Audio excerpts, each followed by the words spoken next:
क्या बोलती पब्लिक। नमस्कार मंडळी, आज 11 सप्टेंबर 2025 आपण आलेलो आहोत पिंपळगाव बसवंत येथील जुन्या मार्केट येथे डाळिंबाचा जो काय बाजारभाव असणार आहे तो बघण्यासाठी। त्यामध्ये आपण बघणार आहोत वेगवेगळ्या व्हरायटीज, साईज, रिजेक्शन यांचा बाजारभाव काय गेलेला आहे आणि कसा गेलेला आहे। तर मंडळी आपण थेट जाऊया आपल्या व्हिडिओमध्ये। त्यामध्ये तुम्हाला एक अत्यंत आणि खूप महत्त्वपूर्ण माहिती डाळिंबामध्ये भेटणार पण आहे। चला, धन्यवाद। कोणत्या त्यांची झाडांची संख्या किती आहे, कोणती व्हरायटी आहे, माल कसा आहे? नमस्कार। नमस्कार, नाव काय तुमचं? अशोक बोला. अशोक, कुठून आले? पिंपरी एवढंच पिंपरून आले। आता हे 20 कॅरेट तुमचेच होते का? आणि हे पण आहे का? अच्छा अच्छा, बघा असे दोन प्रकारच्या साईजचे माल आलेले आणि हा पण तुमचाच आहे का? अच्छा, म्हणजे एका ठिकाणी यांचे असे 3 असे निवड केलेले। आपण त्यांना विचारू प्रक्रिया काय असते डाळिंबाची। नमस्कार। नमस्कार. हे कशी असते डाळिंबाची प्रक्रिया? साईज नुसार मार्केट भेटतं. मार्केट बरोबर। तर आता हा तुमची सर्वात उच्चांक असा भाव गेलेला 1800 रुपये। याची साईज काय आणि हा कोणी मागितला, कशा कुठं जातो? तो हरियाणाचा व्यापाऱ्याने मागितलेला आहे, त्यामुळे चांगलं इथे काय एम एम मध्ये मोजले जाते का, कशी मोजली जाते का? नाही, ते साईज राहते ती 250 ग्रॅम, 250 ग्रॅम मध्ये 300 ग्रॅम, 250 ग्रॅम. आणि हा आपला गोल्ड टाका 100 ग्रॅमचा 100 ग्रॅमचा आहे। अच्छा, हा तुम्हाला जे आहे 100 ग्रॅमचा जो नग, त्या नगाचे बाजारभाव 20 किलो का? 20 किलोचा बाजारभाव 1180 रुपयाला गेलेला तुम्ही बघू शकता। 100 ग्रॅम, 250 ग्रॅम हा साधारणतः किती होऊ जाईल? 150 ग्रॅम तरी येईलच। 150 ग्रॅम असं साईज नुसार हा लिलाव होत असतो। सकाळी कितीला आले होते? सकाळी 9 वाजता आले. 9 वाजता आलेले होते। किती झाडं लावलेली? साधारण 700 आले. 700। किती रोड आहे? पहिल्याच वर्षी. पहिल्याच वर्षाचं आहे का? थोडं साधारणतः वर्षातून किती वेळा घेतात आपण? एकच वेळेस. एकच वेळ घेतात आपण। मी ऐकलंय डाळिंबाचे आपण पाहिजे तेव्हा काढी व्हरायटी काडी बनवायला याला त्याला अडचण येते आणि त्याच्यामुळे एक रेस्ट द्यावा लागतो 3 महिन्यासाठी. त्या पद्धतीने ते चालेल। धन्यवाद मंडळी। आता आपल्या शेजारी जे वायडी फर्मचे जे संचालक आहे शुभम डोमसे, आपण त्यांनाच विचारूया की आजचा बाजारभाव काय घेतला, किती कॅरेट त्यांनी खरेदी केले, त्यांचा माल कुठे एक्सपोर्ट होतो। धन्यवाद दादा। सॉरी, नमस्कार दादा। नमस्कार. दादा तुमचं नाव सांगा। माझं नाव शुभम गणेश डोमसे. अच्छा, तुम्ही वायडीचे संचालक हो? तर मला एक सांगा, ही व्हरायटी कोणती आहे आणि हे किती वजन यायचं? आता ही जी आहे ही सोलापुरीला आले आणि हिची साईज लमसम 125 ते 150 ग्राम याची साईज आहे। काय भाव मागितला तुम्ही आज? आता हा माल आज आपण घेतलेला आहे ऑप्शन मध्ये 115 रुपये पर किलो. 115 पर किलो? हो, 115 पर किलो। अच्छा, 115 मंडळी बघू शकता तुम्ही, हा मालाची साईज बघून घ्या। आणि यामध्ये पण काहीतरी जे काही कमी साईज आहे, समजा 100 ग्रॅम किंवा त्याच्या आतला, तो माल दाखवा आम्हाला।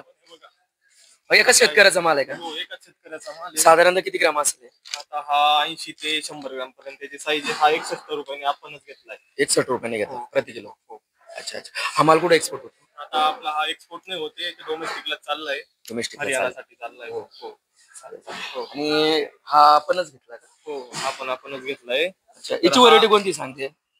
हा भगवा आहे. हा भगवा आहे? हो, हे बघा, म्हणजे फरक तुम्ही बघू शकता टमाट्यामध्ये, यामध्ये थोडासा असा हलकासा। आणि मला एक सांगा, आता भगवा आणि आपल्याला सोलापुरी ओळखायचं असं तर कसं ओळखायचं? सोलापुरीचा जो असतो ना, असा कलर असतो जास्त, आणि भगवा जो येतो तो भगवा असतो। आणि हा सोलापुरी हा साधारणतः डार्क मध्ये येतो आणि हा फिकट असतो आणि याची लाईफ जास्त असते या भगव्याची। आम्हाला एक साधारणतः एक म्हणजे आता एखादं चिरून दाखवू शकतो? एकच दाखवा फक्त, जास्त नाही, आमच्यासाठी खाऊन घेऊ आपण वाटलं असं नंतर, पण एक दाखवा। अरे वा, एक नंबर माल बघू शकता तुम्ही। सोलापुरी म्हणजे जास्त मागणी सोलापुरीची भगव्याला, जास्त मागणी भगव्याला। अच्छा, ओके ओके, धन्यवाद। ओके, चालेल चालेल। आणि अजून काहीतरी इतर आम्हाला एक दाखवू शकता? हे तुम्हीच घेतले का सर्व? रोजची किती असते तरी तुम्ही आपली इथं? अरायवल 1000 कॅरेटचे येतं, त्याच्यापैकी आपण 700 ते 800 कॅरेट आपणच घेतो। आम्ही 700 ते 800, म्हणजे 70-80% आपणच माल घेतो। आता हा कोणता आहे? हा भगवा मधलाच आहे? हा भगवा आहे। याचं काय रिजेक्शन मध्ये आहे का की काय? आता हा कमी साईज मध्ये ना, तर हा 54 रुपये गेलाय।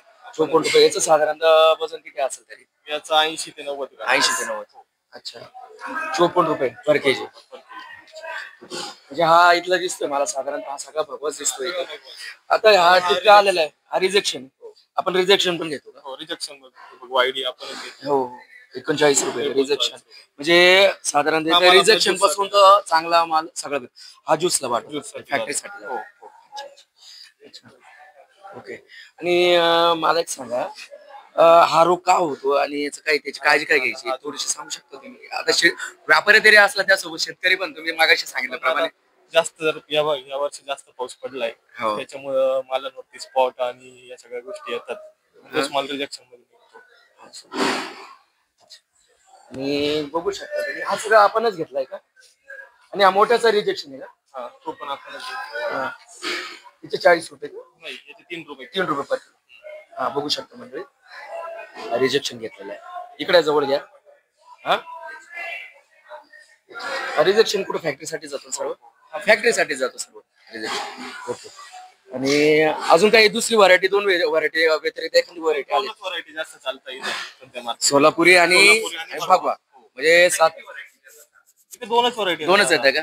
आणि आपल्या साधारणतः माल पिंपळाच्या आसपासचाच येतो की बाहेरून पण येतो? बाहेरून पण येतो ना इथं माल. जो फ्रुटेक्स मार्केट जे आहे ना, इथं माल संभाजीनगर वरून पण येतो. हो. या व्यतिरिक्त अजून या इथं जुन्या मार्केटला डाळिंब व्यतिरिक्त अजून काहीतरी लिलाव होतो का? बेदाण्याचा निलाव होतो, पण तो सोमवारी ऑप्शन असतं त्याचं. फक्त सोमवारी हो, असतो? फक्त सोमवारी. म्हणजे तयार केलेला असतो? हा जो आपलं जे शेड असतं ना त्यांचं, म्हणजे व्यापारी ते स्टॉक वगैरे हो, करून ठेवतात. ते स्टॉक करून ठेवतात. म्हणजे ते सल्फर बेदाणा करता येतात की सल्फर दुसरे काही आपले टिपिंग वगैरे? नाही नाही, फक्त सल्फर. धन्यवाद दादा. आता थोडक्यात आजची जी माहिती होती, आज आपण थोडा उशीर केलेला, कारण की आपल्याला जो एक्झॅक्ट टाइम माहिती नव्हता, पण आता कळलेलं आहे की 10च्या नंतर आपलं साधारणतः डाळिंबाचं हे ऑप्शन चालू होऊन जातं, लिलाव होतो. तो लिलाव बघण्यासाठी आपण यापुढे रोज आपण येणार, तुम्हाला डाळिंबाचा बाजारभाव सांगणार, व्हरायटीज सांगणार, त्यानुसार साईज सांगणार, साईजचा भाव काय गेला, कसं गेला, एकंदरीत आपण आपल्या इथून पुढच्या व्हिडिओमध्ये कंटिन्यू असणार आहे. त्यासाठी मंडळी, तुम्हाला तर डाळिंबाचे बाजारभाव जाणून घ्यायचे असेल, त्यासोबत कोणती व्हरायटी, त्याचं कशी निगा राखायला पाहिजे, त्याचं झाडावर कसं पाहिजे, ते आपण प्रत्यक्ष शेतकऱ्यालाच विचारणार आहोत. त्यासाठी तुम्ही आमच्या चॅनलला जास्त प्रमाणात सबस्क्राईब करा, लाईक करा आणि शेतकरी मित्रांना शेअर करा, जेणेकरून त्यांना या डाळिंबाचा बाजारभाव पण कळत राहणार आहे. धन्यवाद मंडळी. बघतोय आपले जी काही ग्रेडिंग असणार आहे त्याची पॅकिंग कशी राहणार आहे, त्यातून काय काढणार आहे का आपण ते बघणार. दादा, शुभम दादा, मला एक सांगा, हा माल कसा टॉपचा माल आहे का? अच्छा अच्छा, सोलापुरीच ना? ओळखलं बघा बरं का, ओळखलं. हो हो, सोलापुरी. तर मग याची पॅकिंग किती किलोची असणार आहे? आता याची पॅकिंग आपण 9 किलो करणार आहे. याच्यातून काय दिल्लीसाठी जातो? याच्यातून काय ग्रेडिंग करणार की काय असं? आता हे बघ, 2 साईजचा माल आहे. 2 साईजचा आहे. आता ही जी साईज आहे, ही साधारण याची आपण अलग करणार आणि हा अलग करणार. अच्छा, म्हणजे साधारणतः 100 ग्रॅम असला 100 ग्रॅम आहे आणि 150च्या वर. बरोबर बरोबर. याची ग्रेडिंग करणार, याला 2 साईज करून आपण 2 वेगवेगळे. चालेल. आणि त्यासोबतच आपण जे काही आहे, जे 50च्या वरचे ग्रॅम, 100च्या आतचे ग्रॅम कानपूरसाठी घेतलेलं आहे. कानपूरसाठी घेतलेलं आहे. याची किती रुपये, याची किती किलो पॅकिंग? याची 10 किलो पॅकिंग असते. 10 किलो पॅकिंग. यामध्ये अजून पुढे त्यासोबतच आपला रिजेक्शन असणार आहे. तो रिजेक्शन बघू. हा रिजेक्शन आपण कसं काय पॅकिंग करणार आहे? गुजरातसाठी कॅरेट जातील त्याचे. गुजरातसाठी ते काय आपण पॅकिंगची जे रद्दीचा उपयोग करणार आहे की असं ओपन करणार? खाली रद्दीचा वापर करणार, त्याच्यावरती हा माल जाणार. धन्यवाद दादा, खूप अशी छान